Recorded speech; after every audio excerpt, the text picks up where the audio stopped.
So we turn then to the presentations from your team on the pharmaceutical companies. And these will take place over the next 2 weeks. And perhaps it will help if I say a word about what will and what will not be covered in that time and about the approach that we have taken.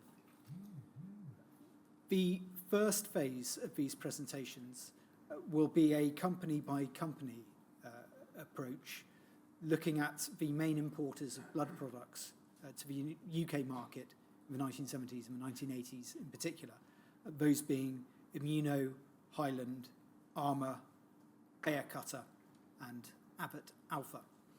There will also be a presentation on the UK-based company Spaywood, which is a slightly different category. The focus of these presentations will be on the following matters. First, the UK licensing of the products and the use of the products within the UK. Second, communication of risk in respect of those products, particularly within the UK. Third, the donors whose plasma was used to produce the products.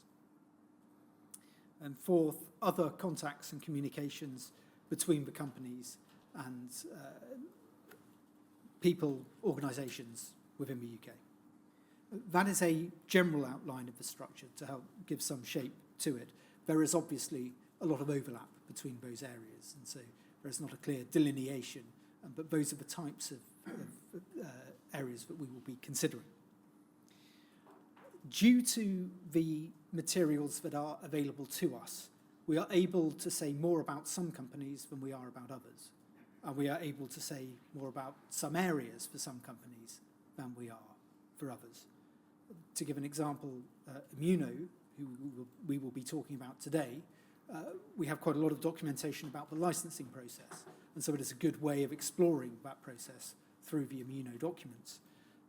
For Hyland, we have a little more about donors.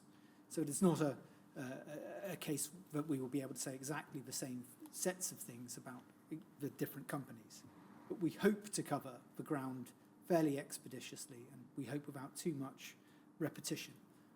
The going will be slow at first, but we hope we will be able to pick up the pace as we go on. In November, there will be a further presentation, and that presentation will be about the response of those companies, not so much Spaywood, but the 5 companies that I mentioned before, the response of them to the growing knowledge of the risk of infection from the use of their products, and in particular, infection with AIDS. That presentation will be a cumulative one, drawing on materials from all of the countries. We think that is a better way of reflecting the narrative of the events, and it avoids repeating certain meetings, certain documents again and again. In this first set of presentations, which, as I've said, concentrating very much on the UK picture, we will touch upon the corporate structures of these companies, but we do so for 2 main reasons.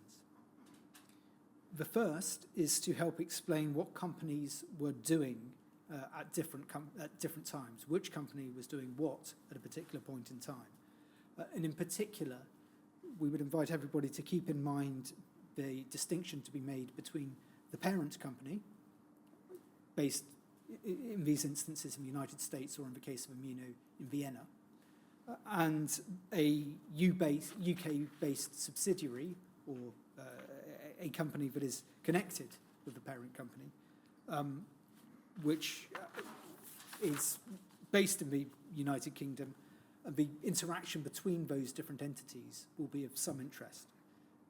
The UK-based companies, as we will see from the papers, were often reliant on the parent company not just for the product, but also for the data that was used in the licensing process and for the packaging and for the labelling. The second reason why we will touch upon the corporate structures is to explain where and why the inquiry has sought materials from particular sources, what lawyers call the disclosure exercise. It helps to understand what has been looked for, what has been found, and how we have approached that process, the picture is invariably complex, and it will not be something that we go into in detail in the oral presentations, but witness statements will be disclosed to help people to understand where it is that we have looked and why we have looked there. That is all part of the transparency that is fundamental to this inquiry's work. So those are the reasons why we will touch upon the corporate structure. The companies over time were carved up, they were sold, they were resold, and we are not seeking to give you a corporate history of those companies. We are not making any submissions to you on which company, if any, has inherited any liability or culpability, legal or otherwise. That is no part of these presentations. A word, sir, of the sources that we have used. They are voluminous, but they are incomplete.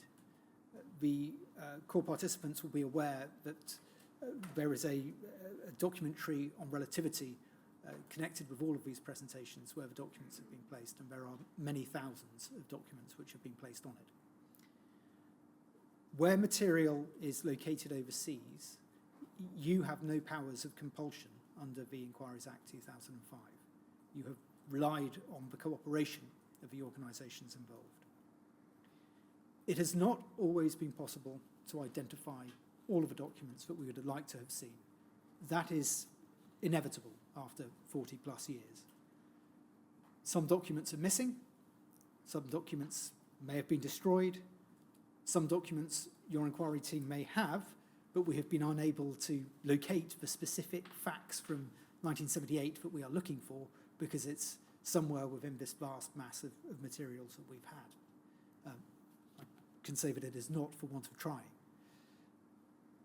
If we say that we can't identify a document, we mean just that we haven't been able to find it.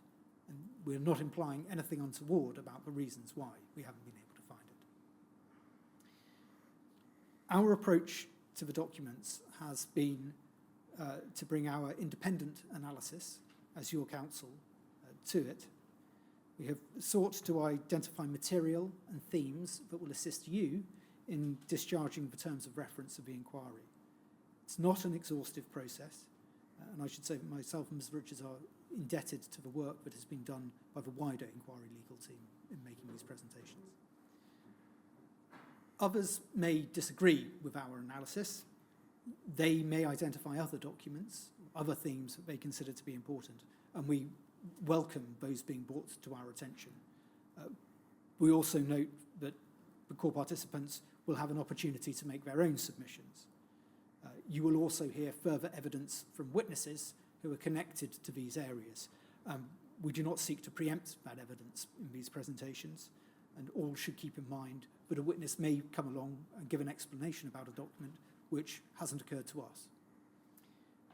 You, sir, I'm sure, will consider all of the evidence that is presented to you, both by us, the submissions of others, and by the witnesses. The fact that in these presentations a document is referred to doesn't give it a special status. And the fact that a document is not included doesn't mean that it is not important. You will consider it also. And it will be a matter for you as to which conclusions you draw from them. With that presentation complete, sir, I'd like to turn to the first of the companies that we're going to look at. And that is a company called Immuno. Those present here today will have seen that on the timetable we have grouped together Immuno and Hyland and Travenol.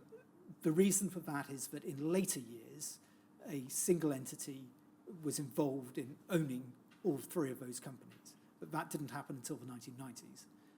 There was then some further splitting of the companies, which I don't need to go into now. It is important to note that for the key periods in which we are interested in these presentations, that is to say the 1970s and the 1980s, these companies were competitors and they were not part of the same group. So Hyland was competing directly against Immuno in selling factor products.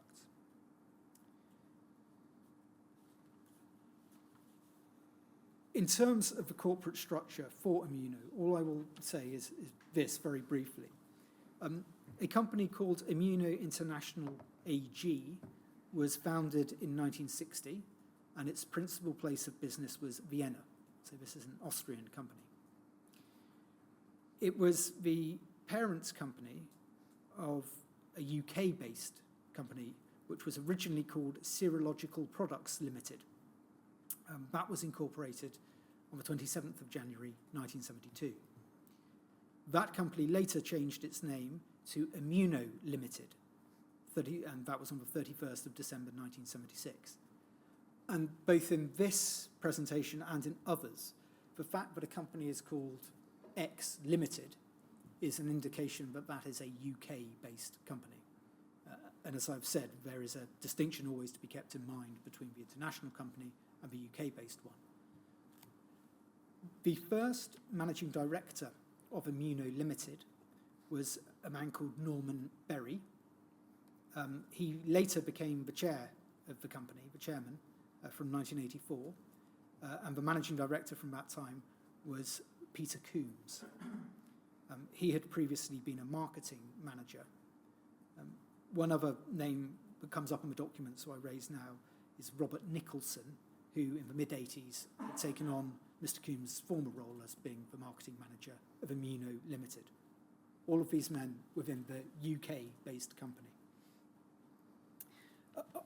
For Immuno AG, some of the names that we may see in the documents coming up are Dr. Otto Schwarz, who was the managing director production for Immuno AG, the Vienna-based company.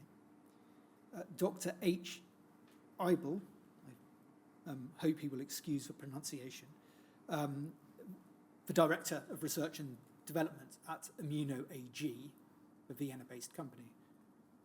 And also a Mrs. Dierenhofer, who we understand headed the licensing and registration department of Immuno AG. Those are names that we will see as we go through.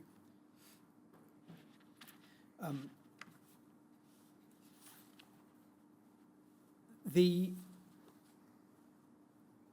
company, at points I will refer to Immuno generally to try to capture work that was done by both Immuno AG and Immuno Limited. Trying to break it up every single time, but I say the word will perhaps be a little repetitious. So at points I will refer to Immuno. Immuno provided three main products to the UK market that we're going to consider in the coming presentation. They were Cryobuilin, which was a factor 8 concentrate,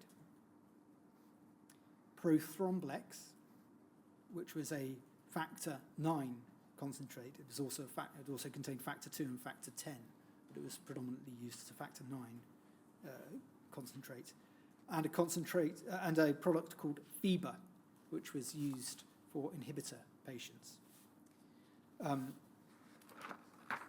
Fiber stands for factor 8 inhibitor bypass.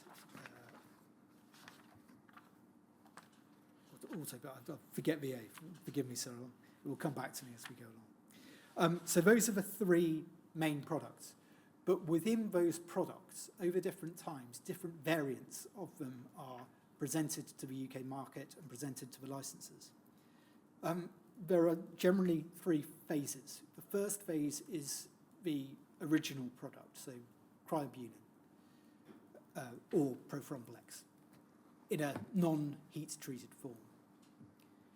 The second stage is a dry heat treated form of the product. Dry heat treatment refers to the way in which the product was heated in order to try to get to encourage viral inactivation. So the second phase is a dry heat product. The third phase is of a steam or vapor heated product, and we will come on to the distinction between those terms in due course. But that is a different method of heating those products, which, as the name suggests, uses a wet or moist heat from steam or vapor rather than the dry heat of an oven. Those are the three distinct phases, but to add a further layer of complexity, there are different methods within each of those phases for heat treating the product. Immuno referred to products by with the preface TIM, which I think stands for thermal inactivation method. And so you may see a reference to cryobuilin as TIM2 as opposed to cryobuilin TIM4. Now, TIM2 is the second method of dry heating cryobuilin, and method 4 would be the fourth method of dry heating cryobuilin.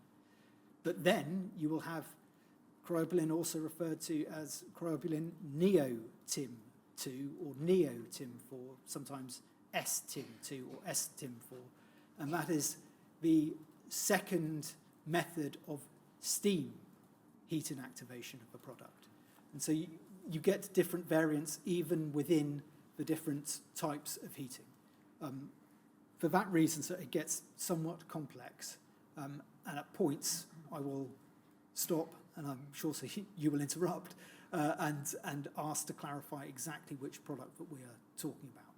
Usually it is possible to tell, not always. But the overall structure is of unheated products, dry heated products, and then steam or vapor heated products as time progresses through the 70s and into the 80s. With that introduction, sir, I turn to the way in which products were licensed by Immuno, starting with cryobuilin, the factor 8 product.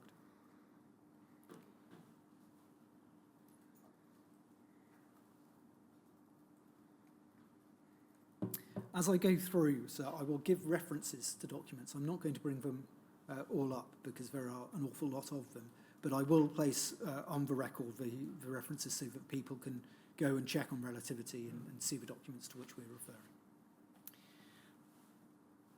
Immuno AG began producing cryobuilin, which is formerly known as cryobuilin human antihemophilic fraction, in 1965.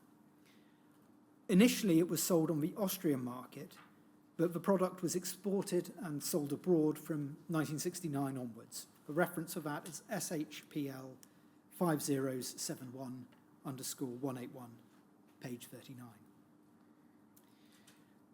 Sales figures indicate that cryobuilin was available in the United Kingdom, albeit in small supply, from 1970. And if we could bring this up, please, Sir Nick, it's SHPL 5071_185.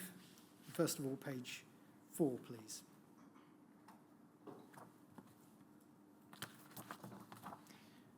We can see many of the documents are in German, of course. This is sales of cryobuilin 1970. And we can see the first entry is for Heidelberg, but the second entry is Crown Agents London, the 100, 250, and 500, but that's for different size of the products which have been sold. 6 units sold to Crown Agents, and then also... Well, you say 6 units, you mean 6 bottles of the 500, whatever it is? Or that is my best understanding. Because at this stage, I don't think the international unit had yet been introduced, had it? That's right. There is a standardization that comes later. About 1971, I think it was, but I may be wrong.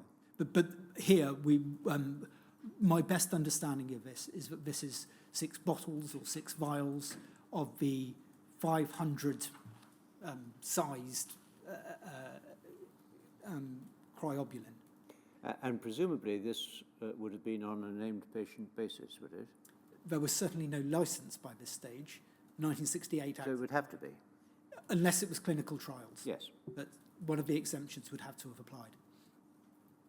So we can see Crown Agents have bought that, and then underneath what I think is a Dr.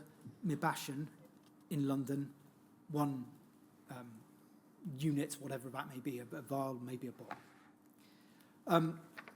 If we could go, please, Cernic, to page 1 now. So that's 1970. That's the first time that we see them appearing on these sheets, and we do have some earlier sheets as well. 1971, we can see the Crown agents have now bought 3 of the 500-sized units. Mr. Newcastle in London has bought 2. If we could just expand that page a little, please. We can see that it is being sold also in Milan and Pisa, and we can see Dr. Minucci's name in Milan further down the list as well. And then page 6, please, Cernic.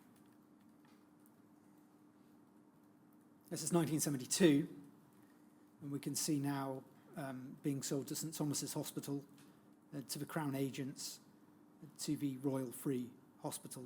That's the Royal Free are buying a different product called Bembulin, which I understand to be an immunoglobulin. But the Crown agent and St Thomas's are buying Cryobuilin.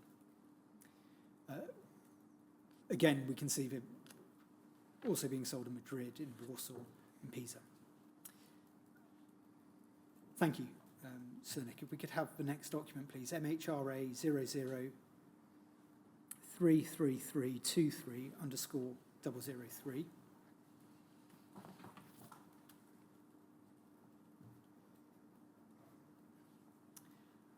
This is a letter dated the 22nd of December 1972. You can see it is sent to Mr. Berry, who is the managing director of Immuno Limited, the UK-based company, and it comes from Duncan Thomas, who was mentioned in Sir Joseph Smith's evidence, who subsequently becomes head of blood products at NIBSC. And what he says is, "Dear Mr. Berry, thank you for your letter of December 20th, 1972.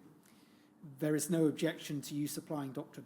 Biggs with Cryobuilin for the treatment of named haemophiliac patients." So going back to your earlier question, sir, this seems to be the product being supplied on a named patient basis. I suspect Dr. Biggs might be an error for Dr. Briggs. No, maybe Dr. Rosemary Biggs, mightn't it? Sorry, yes. Yes, I've written her as Briggs, but yes, Dr. Rosemary Biggs at the Oxford Haemophilia Centre.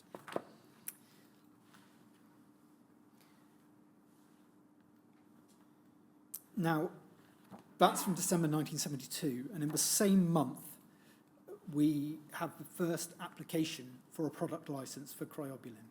And if we could have on screen, please, Cernic, MHRA 003325_002.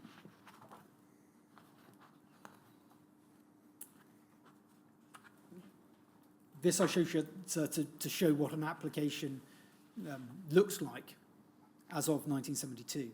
You can see it as the application is made by Serological Products Limited. That's the company of which Mr. Berry was the managing director, the UK-based company. So it's the UK-based company that makes the application, but as we will see from the documents, relies on material from the Vienna-based company.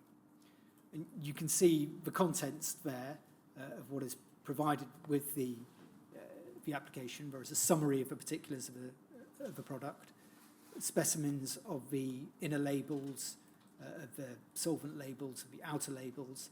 The draft direction circular is the leaflet that goes with the document. And then some scientific evidence about the methods of manufacture, the methods of analysis, stability reports, and copies of various studies. If we could go over, please, to the next page, Cernic.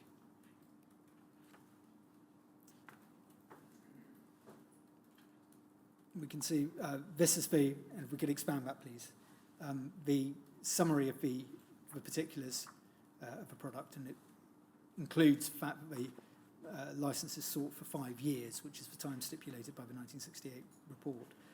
Then on to the next page, please, Cernic.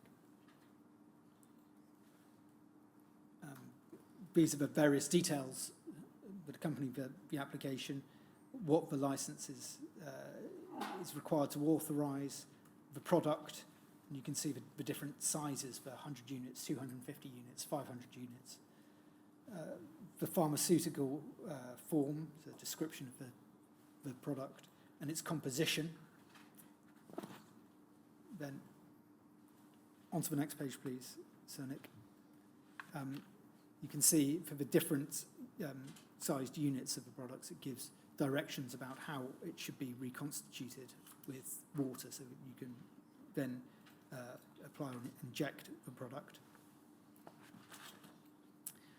If we could turn, please, to page 6, Cernic. We have the physical characteristics, which is a description of a product, and then the clinical use, and the recommended clinical uses, including treatment of bleeding caused by factor VIII deficiency in patients with haemophilia A, von Willebrand's, haemophilia caused by factor VIII inhibitors, and so forth.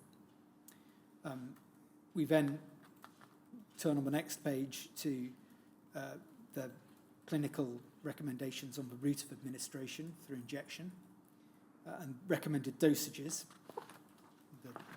Over the following pages, you have the dosages for different situations, for bruising, for heavy bleeding into muscles, for hematuria, for major surgery, and so forth.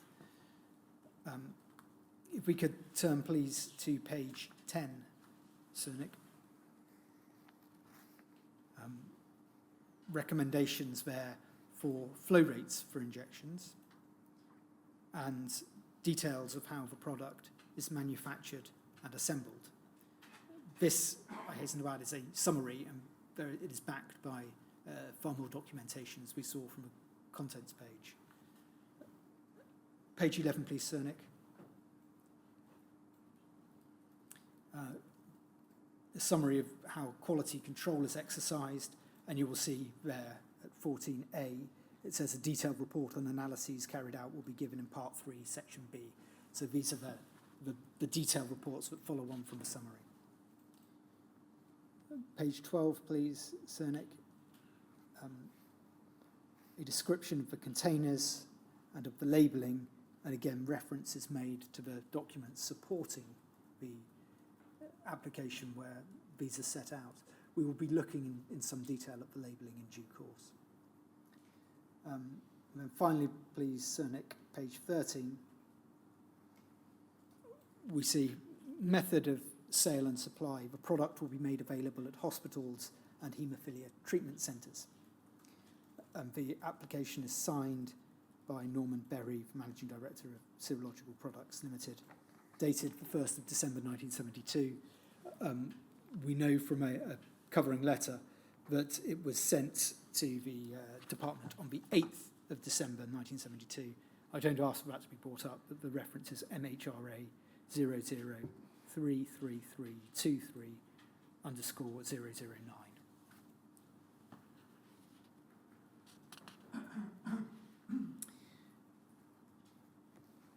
I won't go through all of the supporting documentation that accompanied the application, but there are a couple of features within it that I wish to draw your attention to. Could we have on screen, please, Cernic, SHPL 5071_181.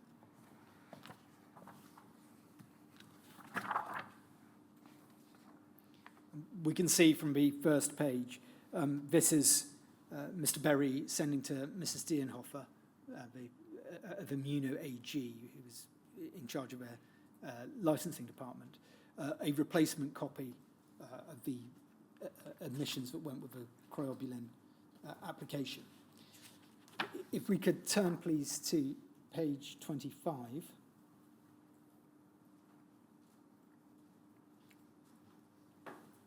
And a section on manufacture and composition. And it said here, this is part of the application, and sorry, Cernic, if we could just expand it, my fault. We can see that this is enclosure number 4, and it's the draft of the circular. So that's the leaflet that accompanies the document and provides details to those who read it about the document, about the product, sorry. And the section on manufacture and composition says this. Cryobuilin is prepared from pooled plasma of healthy donors and freeze-dried for stabilization. All donors whose plasma is used for the production of cryobuilin are tested at each donation for their GPT level and the absence of AU, SH, HA antigens, hepatitis-associated antigen. Any donor who has a history of a pathological transaminase level or a positive AU, SH, HA antigen test is permanently excluded from the donor programme. Despite these precautions, the risk of transmission of Homologous. homologous serum hepatitis can only be diminished and not completely eliminated. Just so that we can follow, when it's AU stroke SH stroke HA, those are acronyms, Yes. are they? We understand to mean Australian antigen, serum hepatitis antigen, and hepatitis-associated antigen. Yes. Thank you.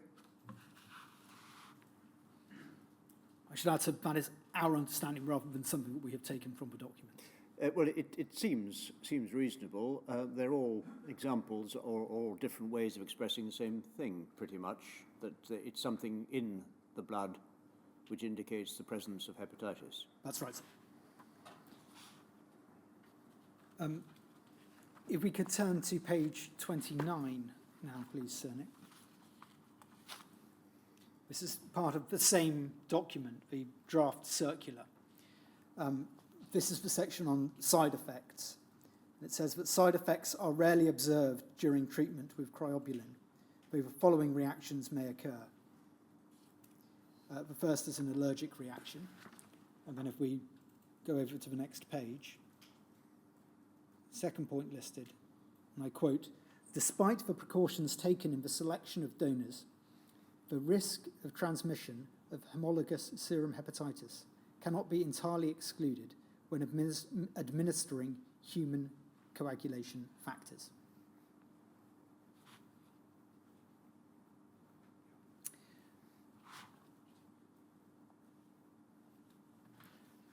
The application was considered by the Committee on the Safety of Medicine Subcommittee on Biologics in January 1973, and a report was prepared for that committee by Dr. Duncan Thomas. That report is at MHRA 00-33322_060. I don't ask for it to be brought up. In the report, Dr. Thomas notes that the pool size was 1,000 donors between the ages of 18 and 65, with plasma obtained via plasmapheresis from 6 centres in Austria and Germany. So a pool size of 1,000 donors based in Austria and Germany. In his medical comment, Dr. Thomas wrote that the submission was, and I quote, "deficient in certain respects," that's the end of the quotation, "including minimal information regarding manufacturing process and little clinical evidence of effectiveness." However, he considered the donors to have been, and I quote, "well screened." Dr. Thomas's report recommended that a product license be deferred pending further information being provided. One of the members of the subcommittee was Dr. William Maycock, who was, among other things, the director of BPL at the time, later Sir William Maycock, Dr. Lane's predecessor. He wrote to Dr. Thomas on the 4th of January 1973. That letter is at DHSC 01/00026_163, expressing general agreement with Dr. Thomas's report. I won't go further into that detail of that letter because we also have another document which I'll ask Sir to bring up, which is MHRA 00-33322_057.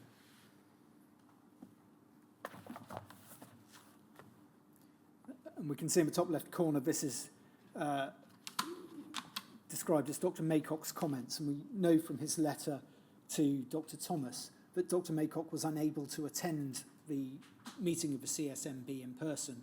So it appears that he sent his comments through ahead of time.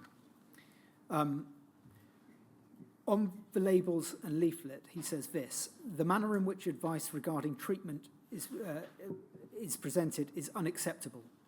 Any advice about the use of this preparation for preventing and controlling hemorrhage in haemophilia should be in general terms. The advice in the first two paragraphs on pages 30 and 31 is acceptable and could be expanded in certain respects.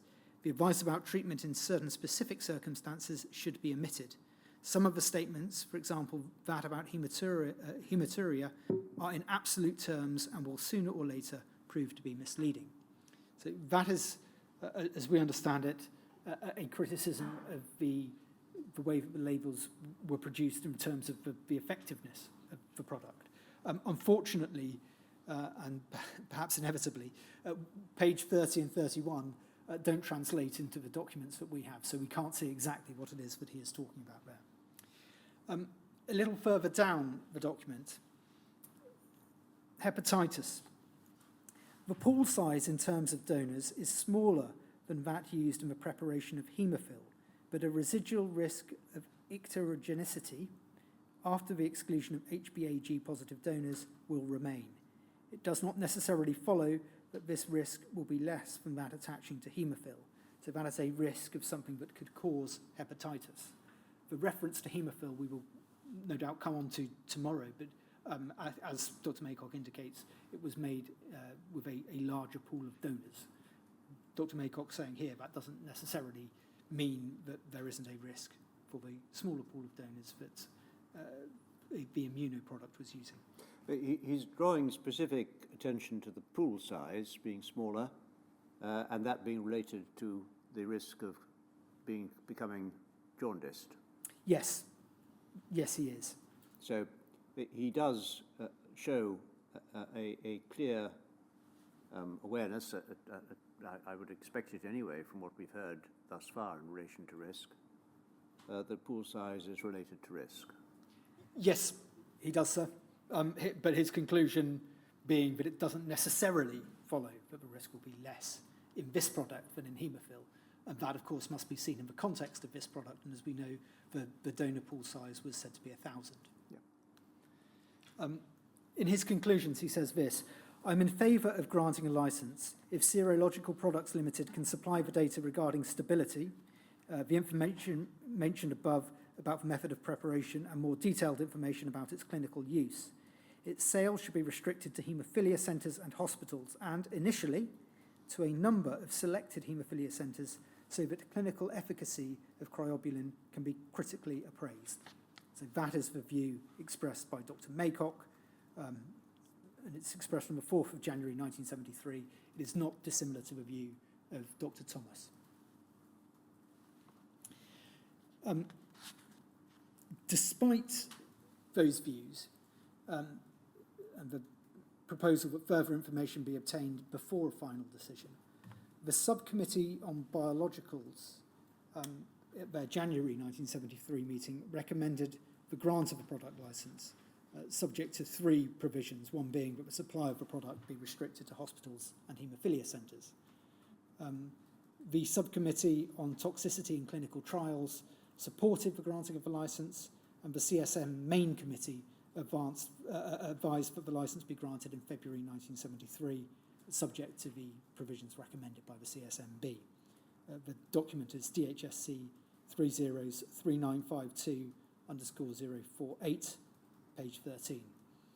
It's not clear from the papers that we have reviewed why Dr. Thomas's recommendation that the licence be deferred pending further information was not followed. I would also add a further reference of the minutes of the CSMB meeting themselves are at DHSC 01055593_002.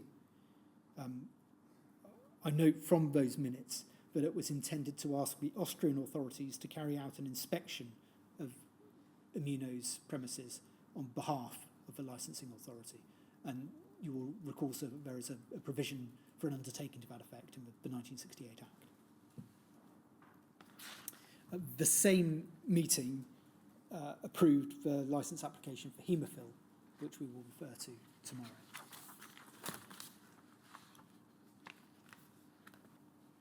The DHSS... So the you've told me thus far that the advice to the licensing authority was in February 73 that a license be granted. You've told me that was at the same time as the license for haemophil, which plainly was in the minds of Dr. Maycock. When was it actually granted? Well, the Serological Products Limited were informed on the 22nd of March 1973 that the licence was going to be granted, and they were given a product licence number. So the date from my purposes will be the 22nd of March 73, would it? That is the date from which that letter was allowed to stand as a full product licence until the full product licence itself, which is issued on the 21st of June 1973. But de facto, it is licensed from the 22nd of March 1973. So under the Act, between March and June, the product could be distributed, could it? That is my understanding, yes, sir. The letter of intent is said to act as a full product licence. So the effective date, 22nd of March 73? Yes, sir. Okay. References for the transcript for that are SHPL 5071_170, SHPL 5071_172, and MHRA 0033322_061. I would also note, so that the licence, and this is clear from the last of those references I gave, the licence was that Cryobuilin could be supplied through hospitals and haemophilia treatment centres, but it wasn't restricted to a small number of haemophilia treatment centres, as Dr. Maycock had suggested. On the 2nd of July 1973, Norman Berry wrote to the DHSS to inform them that Cryobuilin was now on the UK market. That is MHRA 0033322_014. So could we have on screen, please, DHSC 303741_025.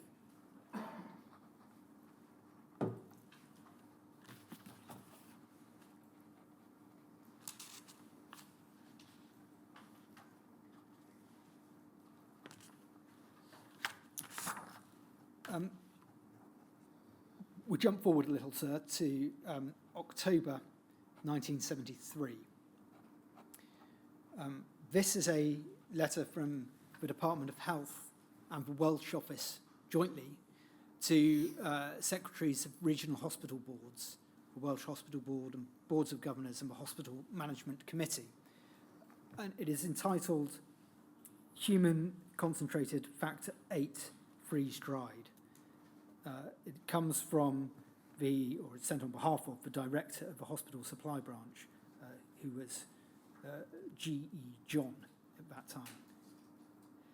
The letter says, "Dear Sir, Human Concentrated Factor VIII Freeze-Dried, central contracts for a period of 1 year, commencing on the 1st of November 1973, have been placed with Serological Products Limited and Travenol Laboratories Limited for the supply of packs of human concentrated factor VIII freeze-dried to haemophilia centres in the United Kingdom." And then full details are given in an attachment. The letter also says it is stressed that the contracts provide for supply only to haemophilia centres, and that is emphasised in capitals and underlined.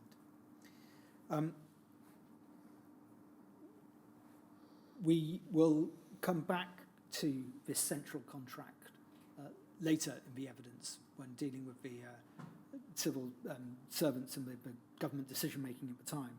But it is a contract which has been placed with the two companies mentioned. We know from other documents that the products are Cryobuilin and haemophil. We also know from other correspondence that the supply was for, or was proposed to be, for 5 million international units of each. If I give the references for that information, it's DHSC 303741_024 and DHSC 01000005_044.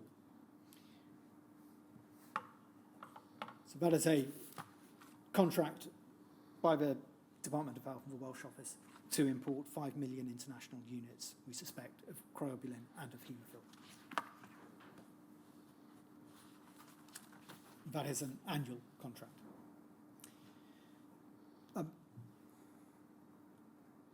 If we could turn now, please, Cernic, to DHSC 303719_118.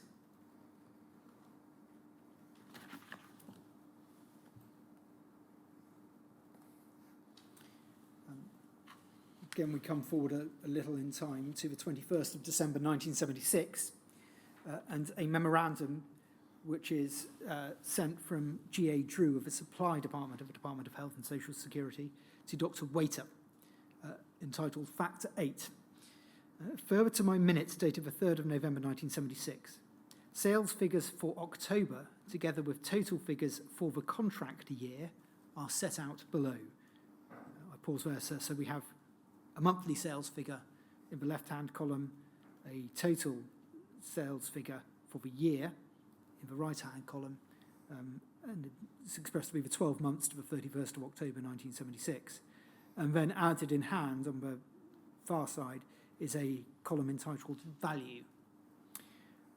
We can see there the amounts of the different products being sold at that time. The first entry is for Armour, which is for Factor 8. In October, 271,902 international units. For the year, 897,308 units. The value is stated to be £71,785. It's not clear whether that is a value for the month or for the year. The next. Well, I think it is, actually, because if you look at the bottom, you see October sales, Abbott, nil. The value would be yes, nil. no, quite right, sir. Yes, it is the annual figure. It would have to be, I think. Yes. And you could work out from that, I suppose, the cost per unit. Yes. There are some documents that we have which do refer to costs per unit, but it's very difficult to try to pin those down into a point in time and whether or not they eventually made their way into a contract. The other point that I would raise about the cost per unit calculations is that we've seen from other material that sometimes there is a tapered pricing system, that if you buy a certain amount of the product, then the cost per unit, if you buy 50,000 international units, is X. If you buy 100,000 units, it's Y. So it's not always possible. Well, you'd normally expect a reduction for bulk. You would. But if you look at these figures, just very roughly, it would look as though Armour was a bit cheaper than Immuno. Yes, and that is something which is reflected in the papers as we go through. Travenol, the second of the units, the second of the products listed, this is Hemofil, is 865,680 units for the month, 5,231,146 units for the year. That's an adjusted figure, as can be seen from the asterisks. The value, £627,738. Immuno, Cryobuilin, 238,123 units in the month, 4,098,815 for the year, value £491,041. Abbott, as you've said, so no units for the month, for the year, 383,624 at a value of £38,308. So the cumulative total is just over 10.5 million units at a cost of just over £1.2 million.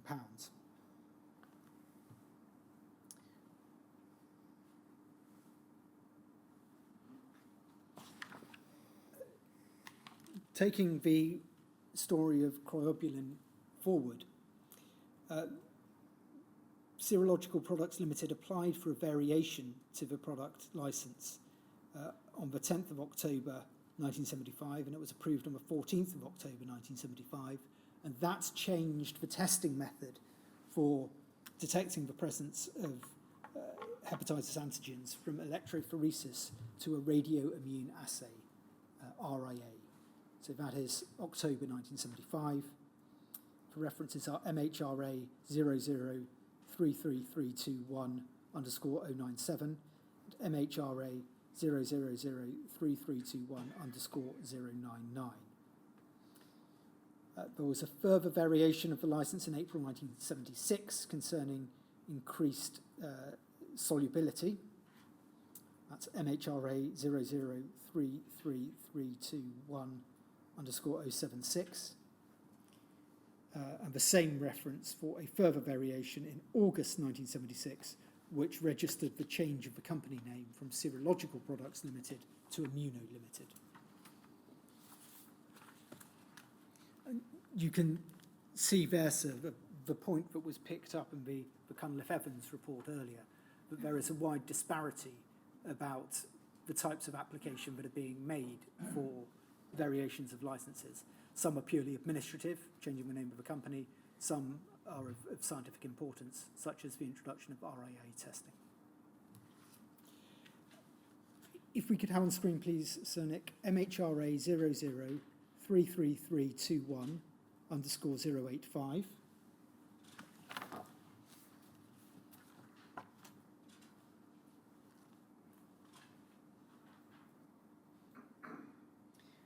This is a further application for a variation of the licence. You can see top left-hand corner of the licence number, 0215/0003, and we can also see that it's for Cryobuilin. This is a standard form that you are required to use to make such applications. There we can see the proposed change that is in the licence, and it is to change the source of the plasma from the present situation, which is that the plasma was obtained from plasmapheresis stations 5 in Austria and 2 in Germany. And the proposed change is for licensed plasmapheresis station in the United States of America. So the source of the plasma used to make the Cryobuilin would be American plasma. As will be seen in some of the documents that we go through, but I think it is worth flagging now, this is not a application to cease to provide European plasma-based Cryobuilin. It is an application to allow either European plasma-based Cryobuilin or American-based plasma Cryobuilin. The reason for the change is set out on the form. It says, it is possible to sell factor VIII concentrates produced from plasma of US origin at lower prices than European-based material. Because of a preference in the UK market for this lower-priced material, we also wish to make it available. Packs of Cryobuilin from alternative source material will be of a clearly distinguishable colour, e.g. blue, as compared with present red. We will continue to make available European as well as the proposed new concentrate derived from American plasma. The date of the application is the 11th of November 1976.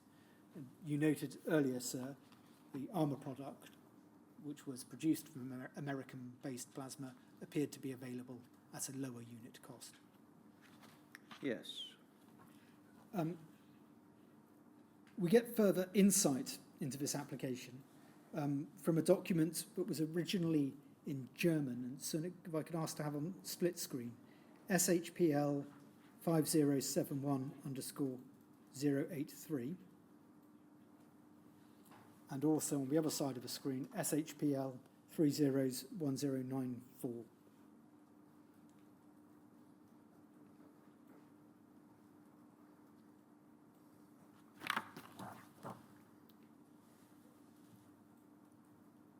So the document on the left is the original in German. The document on the right is a translation that the inquiry has obtained. If everybody will excuse me, I'll work from the English version. It is a memorandum of a meeting with Dr. Schwartz, who referred to him earlier, the head of research and development. Forgive me, I'll check that. Sorry, the managing director of production. On the 24th of November 1976, the subject is Cryobuilin, England.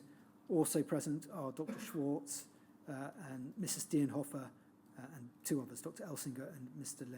Lendvey. The memorandum begins by referring to a telephone conversation between Dr. Schwartz and Mr. Berry. I emphasise that there is no evidence that Mr. Berry was at this meeting. It's really referring to a phone call from him.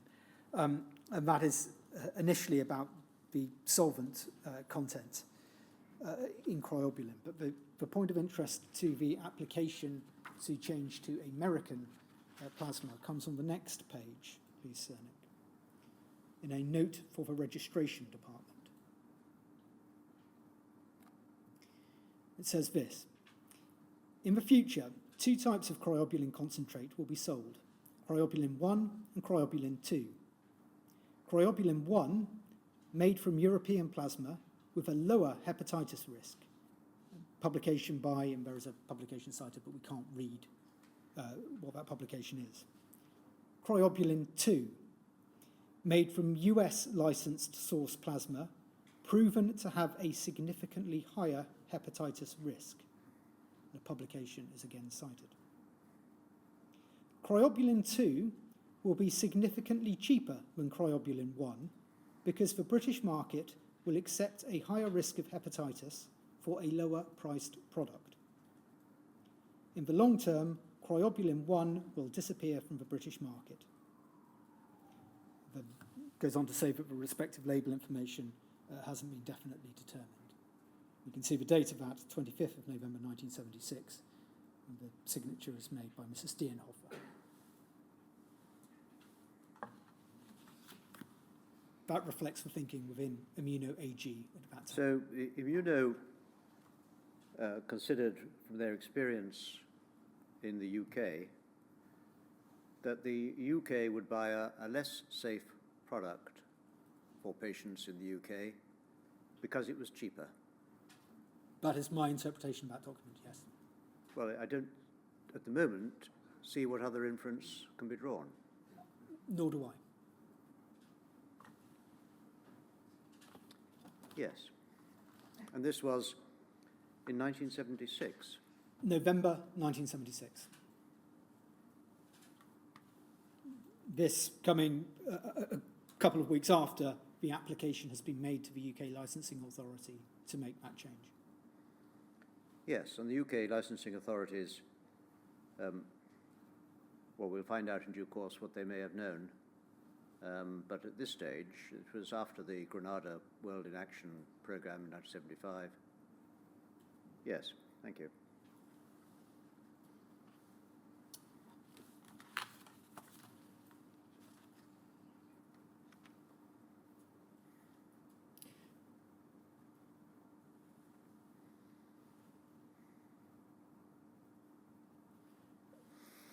Turning then back to some of the documents about the licensing application, I won't ask to bring all of these up.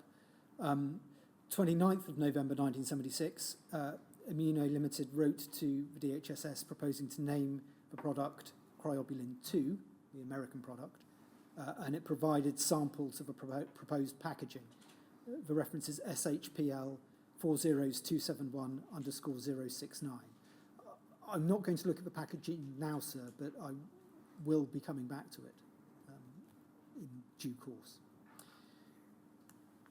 On the 26th of January 1977, A.P. Fletcher, a senior medical officer at the DHSS, wrote to Immuno Limited about the application.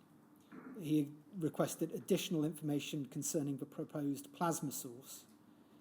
including details of which plasmapheresis stations Immuno intended to use. That references SHPL 40271_077.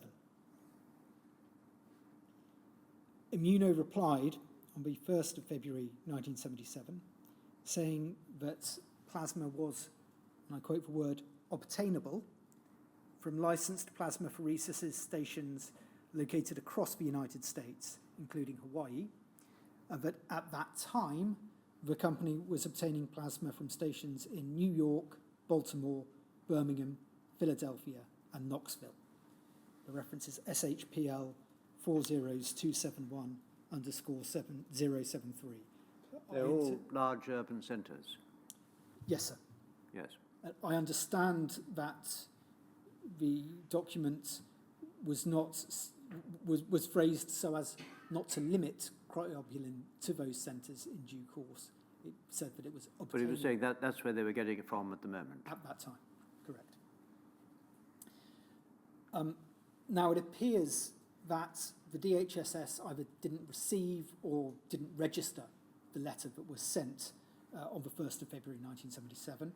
And as a result, no action appears to have been taken on the licence for about a year.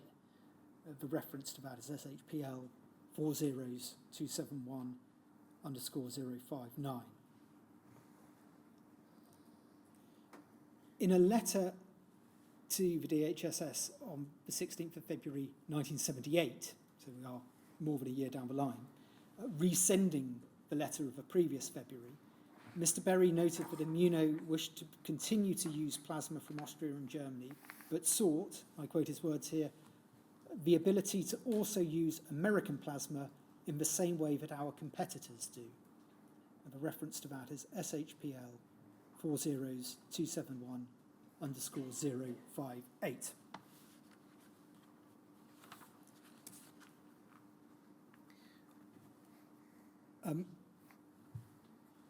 We don't have, or have not found, more accurately, the discussion that took place within the CSMB or the CSM or the Medicines Division about the application. We continue to look, and if others can find it, then we'll be very interested to see it.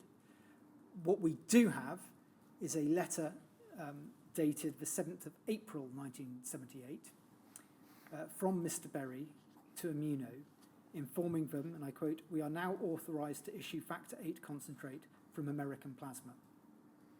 The reference is SHPL 40271_057.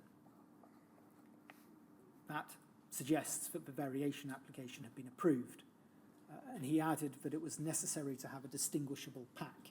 As I say, we will come on to look at the packaging in due course. Subsequent licensing documentation. Can you just remind me what you told me earlier? The criteria for licensing included safety, efficacy, and quality. Yes.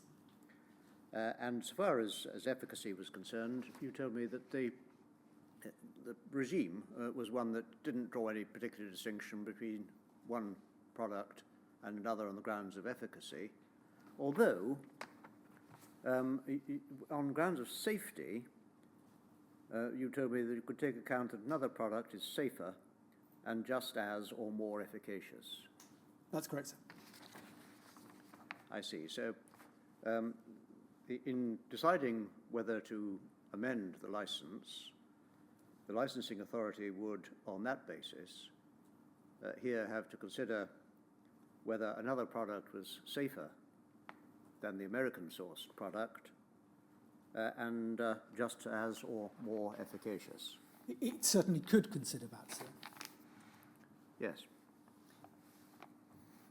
The at that time, as of 1978, there were Yes. a number of licenses that were in place for products using American-based plasma as well. Yes. We know, or we... This would, in effect, be licensing Immuno to produce a less safe product, if assuming that it is as efficacious on that assumption. Certainly, according to the internal Immuno AG documents, it was a product that they considered to have a significantly higher hepatitis risk. Yes.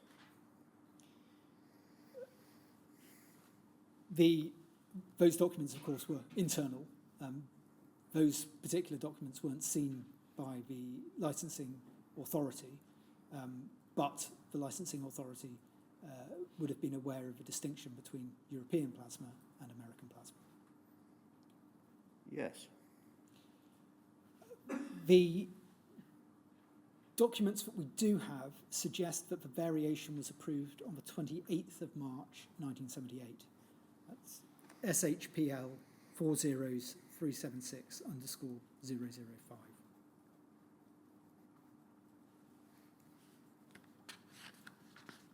So after the period of a year's delay, when the information seems to have either been lost in the post or not processed at the DHSS end, there is a relatively short period between the letter being resent on the 16th of February 1978. Would it have been around about March 78 that the licenses were coming to the end of their 5-year term? That would have to be renewed. The original the ones for haemophilin and Cryobuilin. Yes, it would have been. And the review criteria would include exactly the same criteria. I hesitate about exactly the same. Well, that's why I'm asking. We can. I can go back to the Act over lunch and check. I'd be grateful if you would. I will do so, sir.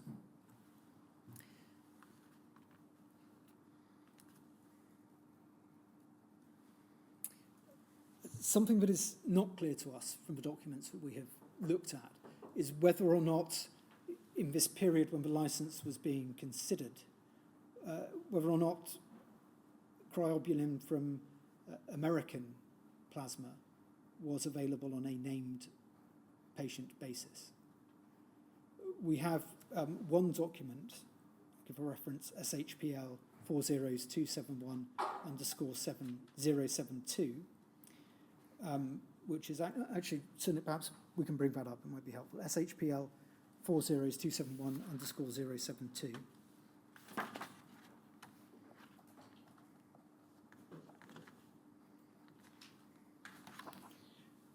We can see this is a letter which is sent on the 25th of November 1976 to HM's Customs and Excise. So this is at around the time of the original variation application. And it's sent by Immuno Limited. The name is crossed out, but we know that is Mr. Berry, the managing director. Dear sirs, we are proposing to import Cryobuilin factor 8 concentrate for the treatment of haemophilia A. The material is processed in Vienna in Austria from human plasma obtained in the USA. Please let us know our liability for duty on this product. An early answer is requested as the material is urgently required for use in UK hospitals. There is a reply, so which is to the effect that no duty was payable. So we know they were asking about that in November 1976. But we also have another document. Could we have this on screen as well, please, Sir Nick? HHFT 40925_002.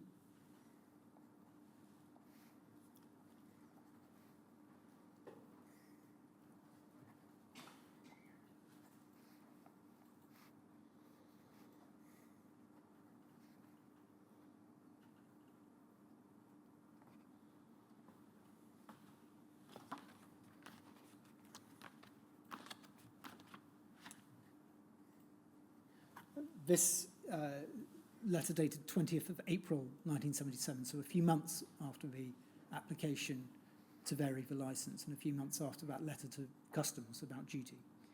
And it's sent by Dr. David McGrath of NIBSC. It's to Dr. Kirk of the Trelaw Haemophilia Centre. He says, Dear Peter, many thanks for your letters. I completely agree with your proposal and I can see no group difference between the commercial factor 8 concentrates and their positivity for HBsAg. In fact, at the moment, everything, including the cryoprecipitates, comes out clearly negative by Austria too. We don't seek to try to decipher that now. One point in your letter was not correct, in that all cryobuilin batches supplied to this country are at present prepared solely from Austrian or German donors. So as of April 1977, it was Dr. McGrath's understanding at NIBSC that all of the cryobuilin was still from European plasma. He was, we can see, correcting Dr. Kirk on that point. We don't know the reason why that correction was necessary. So it is a situation where we cannot say to you, sir, whether or not American cryobuilin was being imported into the UK on a named patient basis. Those are snippets of evidence that we have on that point. Turning back then to the wider story of cryobuilin, and drawing on a point that you raised earlier, sir, there was a separate application to renew the licence on the 23rd of December 1977. The reference is MHRA 00333321_076 and the same stem _077. The renewed licence was issued on the 27th of October 1978, but with a stated renewal date of the 22nd of March 1978. So 2 points from that. First, it's that process that we were talking about in the 1968 Act coming into effect. If you have applied for a renewal before your licence expires, then it can be, in effect, retrospectively run from the time of the expiration. The second point is that the renewal of the licence, which was approved on the 27th of October 1978 and backdated to the 22nd of March 1978, is distinct from the decision which was taken on the variation of the licence, which was dated the 28th of March 1978. Those are formally two separate decisions. The extent to which those making them knew or were aware of the other variations is something that we don't know at this stage.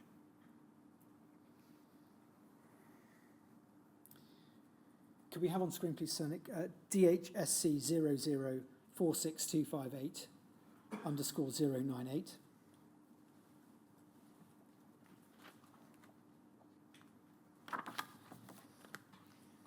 We can see here Immuno's price list from 1980. If we could go, please, to page 6. Listed in the price list are Cryobuilin Red Pack Plasma Source Europe. The product license is the same product license we were discussing earlier, 0215/303. And then further down, Cryobuilin Blue Pack Plasma Source America. We can see the same product license. So these are two variants of cryobuilin which are both available on the same license as of 1980. And the bottom of that page, please, Cernic. Price is available on request. So I can't tell you the unit price here, unfortunately. So a price list says, we're not telling you what the price is. Yes, sir.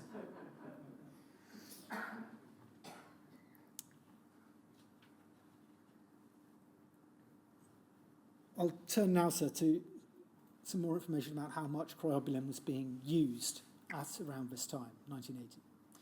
If we could have, please, RFLT 40363. These are, the next three documents I'm going to show you are all annual returns for the UK Haemophilia Centre Directors Organisation, which were from three different hospitals, Royal Free, one for Northern Ireland, and one for the Royal Victoria Infirmary, Newcastle. It's just to give you a snapshot of how use varied across the country at this time. We can see that this table is for haemophilia A patients, we understand it to include those who were treated for factor inhibitors as well. And if we could expand, please, to show the whole document there, Cernic.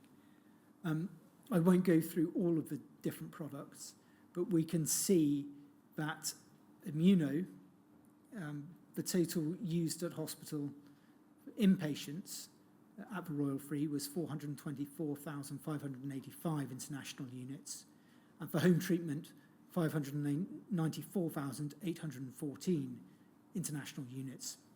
So approximately 1 million units in total, which made it the second most used commercial product, and indeed second most used product, full stop, after factor VIII.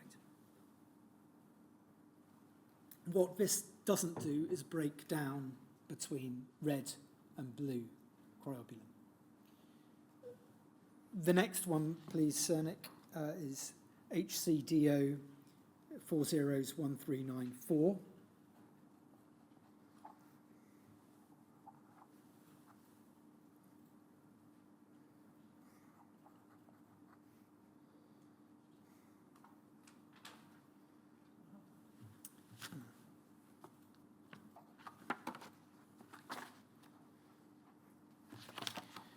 Let me try again. HCDO 301394.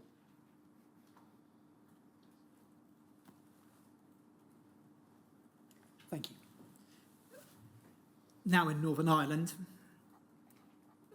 we can see here Immuno is used to the extent of 63,809 international units for inpatients, 597,761 international units for home treatment. That makes it the most used of the products in Northern Ireland. Interestingly, Haemophil, which is just above it in the table, is used to a similar but slightly less amount, 520,887 units, but all of that was used for inpatients. None of it was used for home treatment. And finally, HCDO 301451.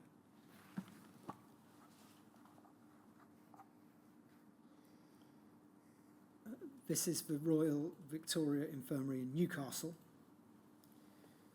Now these figures are caveated with an asterisk, which says see attached note. We don't have that note, unfortunately. But the point I would take from this is that Immuno, there is no entry next to it. Doesn't appear to have been used at the Royal Victoria Infirmary in Newcastle, which used instead propylate, factor VIII, and coate in particular. All of those are from 1980. If we could take that down now, please, Cernic, thank you. In 1981, the licence for cryobuilin was altered to allow points of sale to include retail pharmacists. The references are MHRA 20333321, page 3, and SHPL 4036_005. There was an application to renew cryobuilin on the 2nd of March 1983, which was approved on the 8th of September 1983. The references are MHRA 00333321_110 and the same stem _026. The final document I'd like to show you before lunch, sir, if I may, if we have time, is from the DHSS in 1983. And it is DHSC 0002229_055. This is a document that we will return to. The context of it is as we can see from the introduction, is that following a meeting on the 3rd of June 1983, HSIB, which is part of the DHSS, circulated the questions listed in Dr. Walford's minute of the 14th of June to suppliers and possible suppliers of coagulation factors. We will come back to that minute, and what the questions that were being asked of those manufacturers. We will see. We can expand, please, Senik. Thank you. That the following firms are suppliers of blood products in the UK: Alpha, Armour, Travenol, Immuno, Miles Laboratories. Cutter. Annual imports of factor 8 by the above firms total about 42 to 50 million units. With the exception of Immuno, the firms state they do not or have ceased to collect in epidemic areas. All state that their collection centres are FDA licensed, and we'll come back to the replies, as I say, so about that. That's something that we will deal with in particular in the November presentations about the response to the risk, and particularly the risk of AIDS. The plasma in each case is pooled prior to processing. In the case of Immuno products, European plasma and USA plasma are pooled separately. The origin of all plasma is identifiable. Each is given assurances that future sales will comply with FDA guidelines. Another point that we will come back to. Further company, Qatar, haven't yet replied. If we could go to the next page, please. This is the point that I wish to draw out for present purposes. We look at the entry for Immuno. This is a table which is based upon the replies that have been given by the companies. We can see that they were asked for their annual UK sales. Cryobuilin Red, which is the product made from German or Austrian plasma, is 0.9 million international units. Cryobuilin Blue, the product made from American plasma, is 4.1 million units. So 82% of cryobuilin, as of 1983, was the American plasma. I note the time, sir. Yes. Well, we'll take a break until 2:05. 2:05.